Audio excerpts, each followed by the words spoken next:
Bismillahirrahmanirrahim. Assalamualaikum warahmatullahi wabarakatuh. Selamat pagi anak-anak. Hari ini Bapak di kelas 11. Kita bertemu kembali lagi. Mudah-mudahan kalian pada sehat dan tetap semangat ya dalam mata pelajaran PKN ini. Baiklah, pada kesempatan hari ini Bapak akan menyampaikan tentang materi yang sudah kamu pelajari dari minggu-minggu yang lalu, yaitu tentang materi HAM.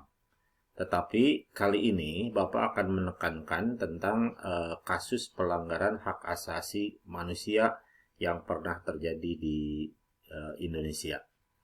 Nanti pada kesempatan ini kalian akan paham tentang kasus dan selanjutnya juga kalian juga akan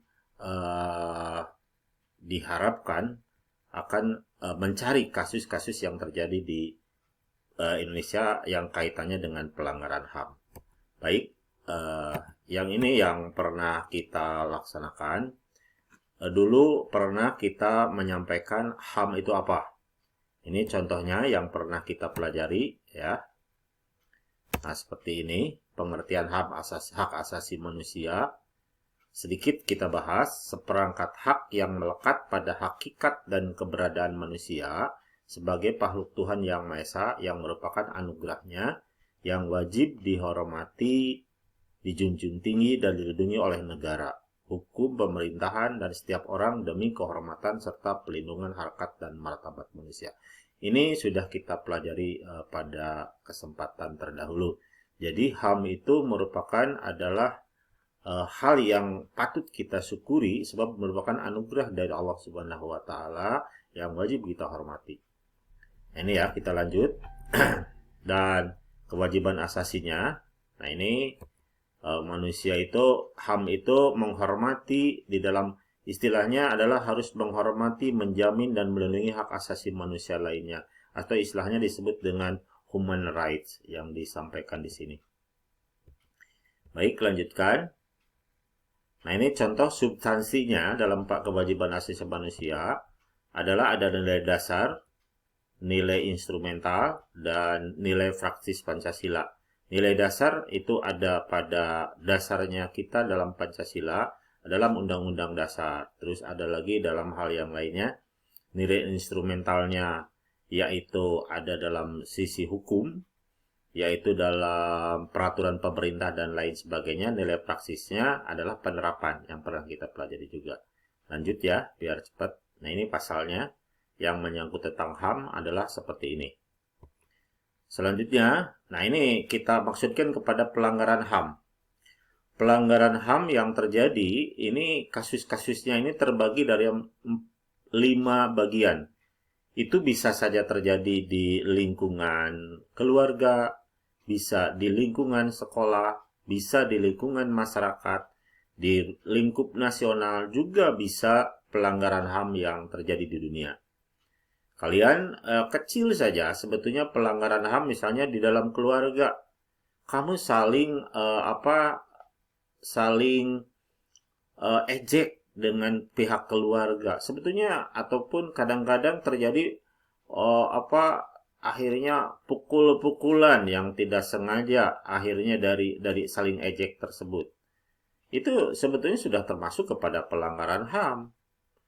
Walaupun sifatnya pelanggaran HAM yang kecil. Di lingkungan sekolah contohnya saling bully yang pernah Bapak sampaikan. Itu berdampak sekali. Di lingkungan masyarakat apalagi banyak, lingkup nasional yaitu contoh-contohnya ada, nanti akan Bapak berikan contoh yang lain dan juga terhadap dari nasional, internasional yaitu yang terjadi di setiap negara di dunia. Baik. Nah, bagaimana bentuk pelanggaran HAM ini? Ya. Bentuk pelanggaran HAM ini termasuknya kepada ada yang disebut dengan diskriminasi dan ada yang disebut dengan penyiksaan termasuknya. Yang termasuk diskriminasi yang seperti contoh di sini adalah pembatasan yang termasuk pelecehan. Pelecehan kamu tahu kan? Pengucilan, sara. Sara itu adalah hal yang berkaitan dengan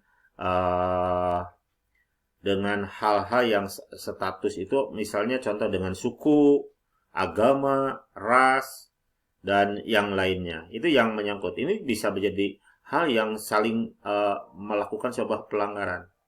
Penyiksaan. Penyiksaan terhadap jasmani dan penyiksaan terhadap rohani. Jasmani saling pukul, fisik maksudnya, dan rohani ini banyak sekali saling ejek dan lain sebagainya yang menyebabkan sakit hati. Ini termasuk ke dalam rohani juga, seperti begitu ya.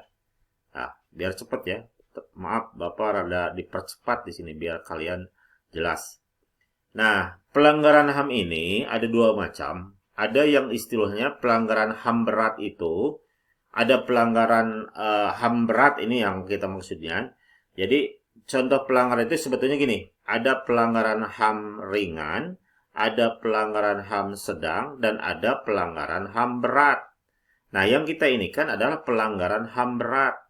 Yang termasuk dalam pelanggaran HAM berat ini adalah pelanggaran yang mengakibatkan orang yang terlibat atau aksi kejahatannya itu dalam jumlah yang banyak. Misalnya, termasuknya adalah di sini namanya pelanggaran HAM berat adalah genosida. Genosida itu, pelanggaran genosida itu adalah di sini disebut dengan memusnahkan seluruh atau sebagian kelompok bangsa, ras, keluarga, atau etnis agama. Contoh, membunuh anggota kelompok, penderitaan fisik dan mental, mencegah kelahiran dalam kelompok. Itu juga pernah terjadi. Pembunuhan yang besar-besaran. Seperti contoh teroris itu termasuk ke dalam pelanggaran HAM berat. Kadang-kadang orang yang tidak berdosa, dia sengaja ingin membunuh beberapa orang, tetapi dari sekeliling itu ada orang yang tidak berdosa ikut terbunuh juga. Nah, ini terjadi adalah pelanggaran genosida. Kejahatan yang kedua adalah kejahatan kemanusiaan, yang termasuk kejahatan kemanusiaan itu disebutkan di sini. Ada pembunuhan, pemusnahan, pengusiran secara paksa, itu banyak terjadi di kita.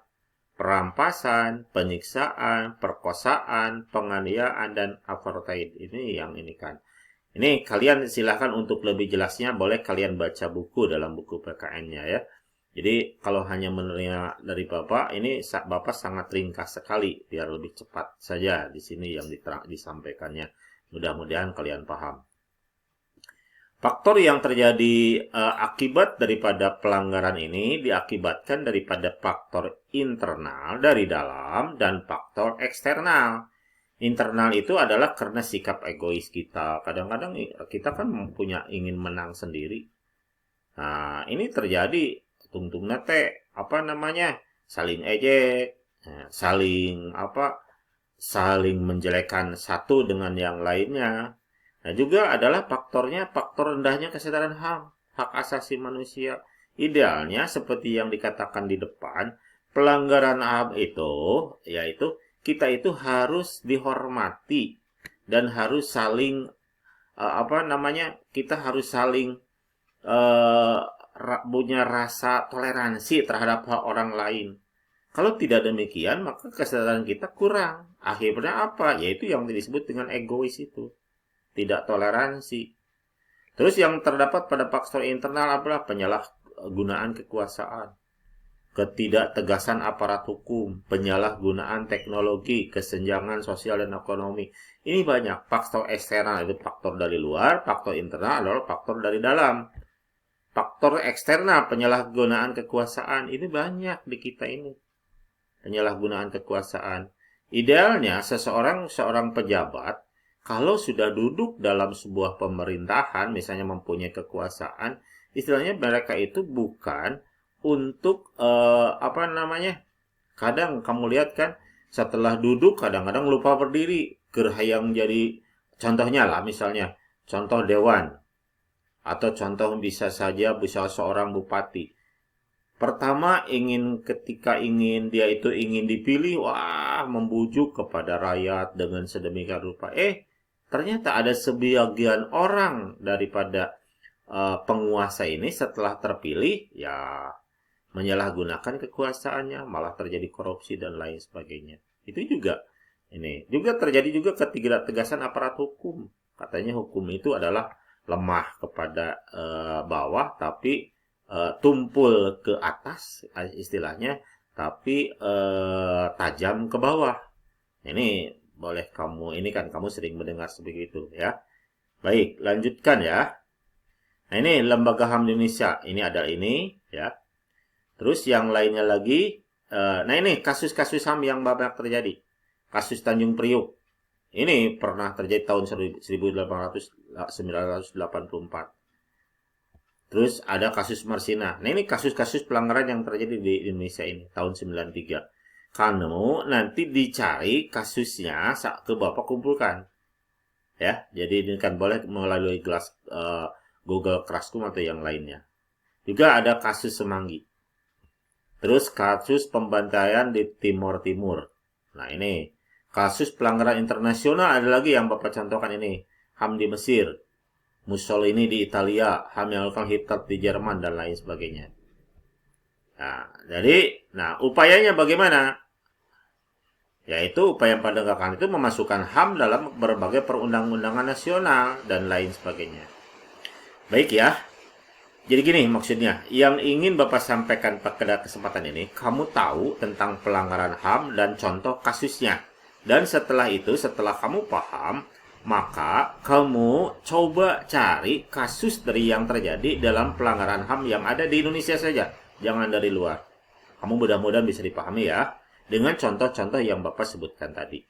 Baik, itu saja yang mungkin Bapak sampaikan kali ini. Terima kasih atas perhatiannya, tetap semangat, dan mudah-mudahan kalian menjadi orang yang menyayangi diri sendiri dan tidak melakukan pelanggaran hak asasi manusia.